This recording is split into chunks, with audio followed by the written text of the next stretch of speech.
prononcer son discours d'ouverture. Monsieur le Président.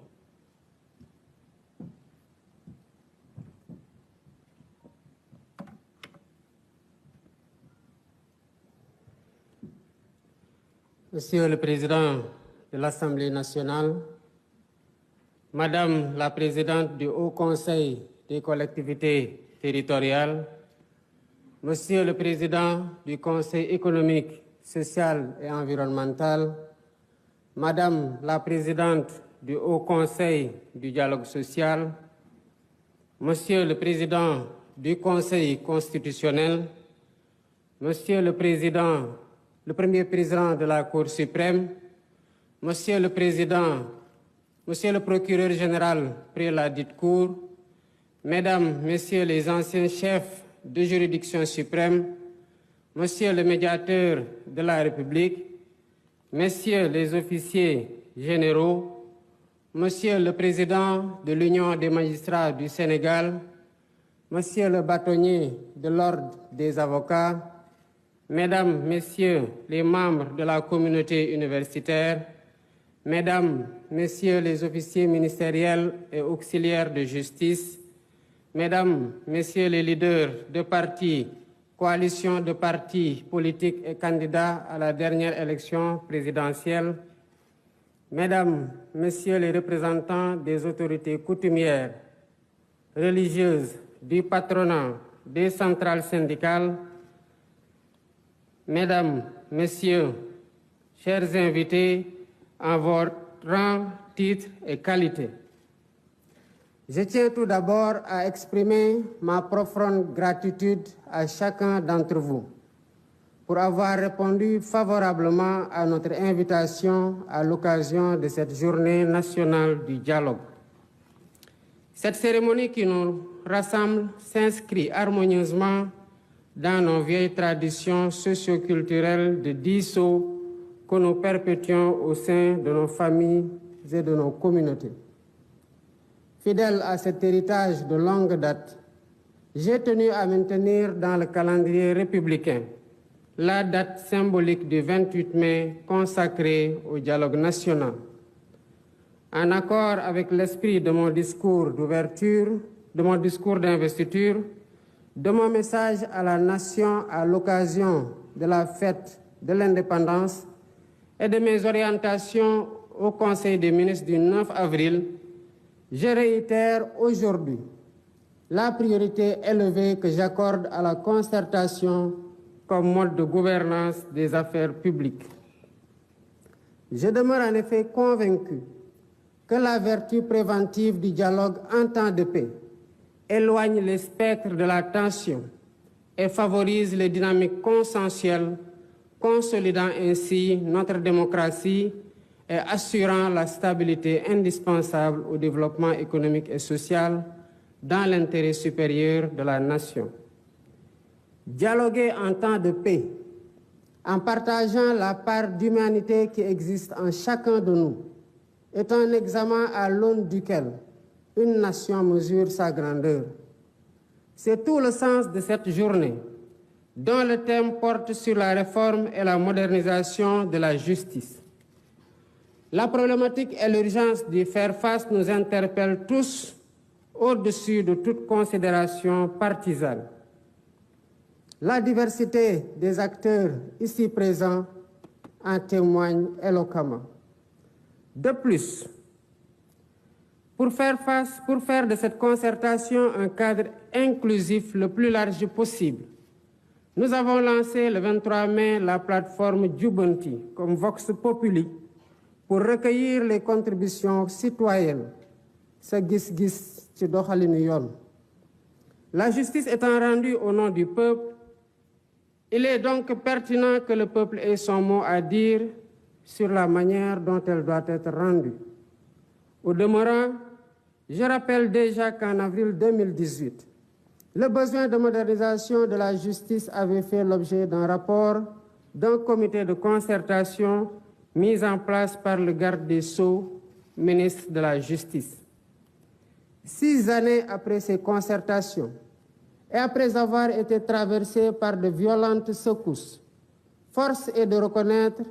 que notre système judiciaire a besoin d'une profonde refondation, que seule une approche inclusive permettra de réussir. Œuvre collective, démarche participative et exercice de co-construction. Voilà le triptyque qui doit guider notre action. Sous ce rapport, je voudrais particulièrement insister sur le fait que nous n'ouvrons donc pas ici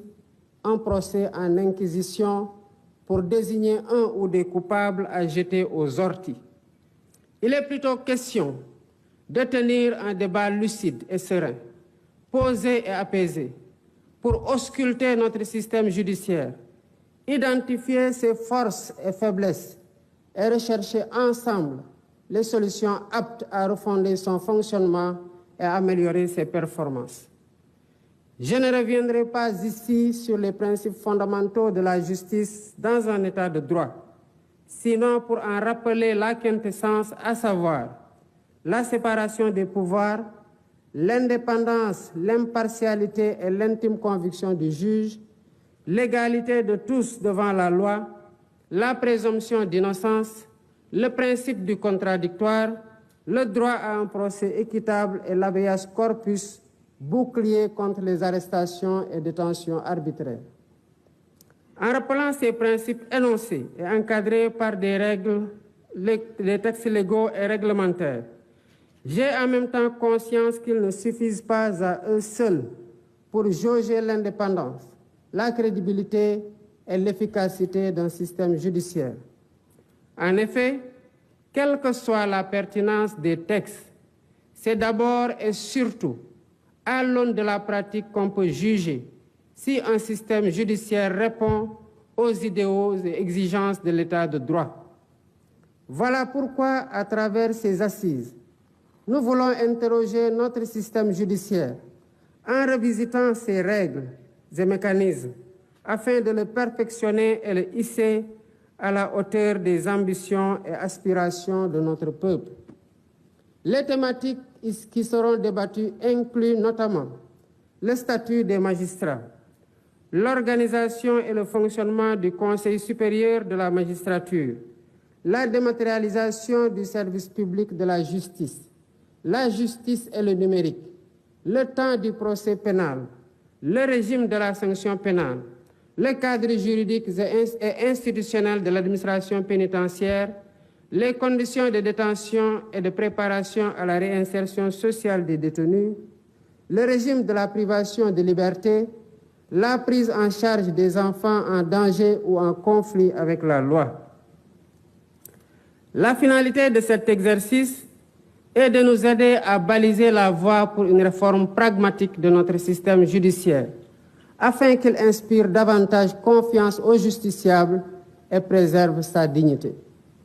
Pour ce faire, nous devons travailler à mettre en place un système plus transparent de gestion de la carrière des magistrats,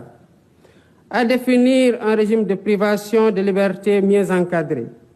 à aménager un dispositif législatif et institutionnel de nature à favoriser la célérité dans le traitement des procédures judiciaires et à humaniser l'univers carcéral, à instituer des plateformes dématérialisées et fonctionnelles et améliorer le fonctionnement du système par l'allocation de moyens budgétaires suffisants et la poursuite du programme de construction et de réhabilitation des infrastructures. Il convient aussi de rappeler que pour bâtir l'état de droit que nous voulons, la réforme et la modernisation du système judiciaire ne doivent pas seulement se limiter au volet pénal,